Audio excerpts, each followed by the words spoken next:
Well, some of the world's leading tech experts are gathering in Sydney for the IBM Think Summit.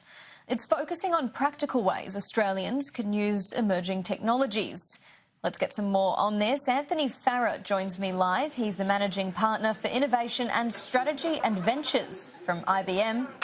Anthony, thanks so much for your time today. Can I start by asking you, what are some of the big topics that are being discussed at the summit this year? Most of the big topics this year is AI for humans, AI for humanity, and basically AI ethics. So there's a real human feel to the conference this year. AI ethics is an interesting one because artificial intelligence, it seems like it's not impacting our everyday lives, but it is something that's going to be a major innovation taking place at the moment. What are some of the projects that you've been working on this year? Well, I think one of the things that we're starting to see is a way of managing and observing how AI is performing, so almost like AI for AI, to ensure that there is some ethical standards being created and being measured and managed as the world comes to use this AI in a way that is good for us as a society. So having that, seeing that development of both not only the AI itself, but a way of managing it is really coming to the fore is pretty exciting from our perspective. So it's a safe way of bringing it into our lives. Yeah, can you give us a bit of an idea of some of the projects that you're seeing there? I guess for some of the viewers at home who don't know a whole lot about AI, artificial intelligence, and what it means and how it can impact our lives, on a practical level, what can AI be used for, and I guess what will we be using it for in the future? Well, some of the real examples now are, human trafficking. There's 40 million people that are, under human trafficking conditions, and AI is being used to look at all the patterns of human trafficking and sort of work out where, the sources of human trafficking are occurring, and helping the enforcement agencies around the world deal with that problem.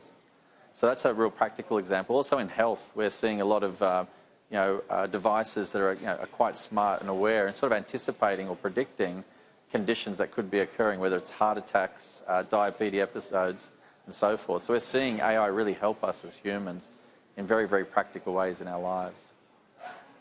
Yeah, and as well as that, there's, lots of discussion about how robots might be implementing our life in the future, how people might be using robots and AI at home. Are you getting much of that there at the summit this year?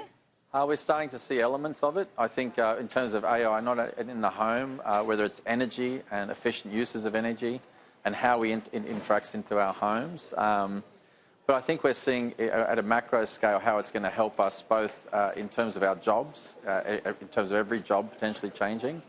But it's already happening in little ways, whether it's home automation and its efficiency in the way we use our energy, through to just the helping hands and potentially aspects of robotics coming through as well. But it's energy is an interesting one, especially given how the cost of power has been such a big discussion point in the lead up to the election. How are you seeing AI used in regards to energy efficiency, and how could that potentially help us? Well, I think we as humans are becoming more and more aware of how we're consuming energy, instead of it being invisible, but being sort of front of mind. And AI is helping us see that in terms of the use of energy and how it's being quantified, and we can, in terms of how we're using it, when we're using it, but also helping us switch off the lights, some basic things as well, in terms of making sure that we are, as a household, becoming more efficient with our use, and then obviously battery consumption and solar. So bringing that all together is a part of how we're seeing AI help us use and consume energy, both be aware of it, but also help us be efficient in its use. Right, so I guess in a practical sense, what is it doing? Is it sort of like an app development where we can monitor our energy usage, or how is AI helping?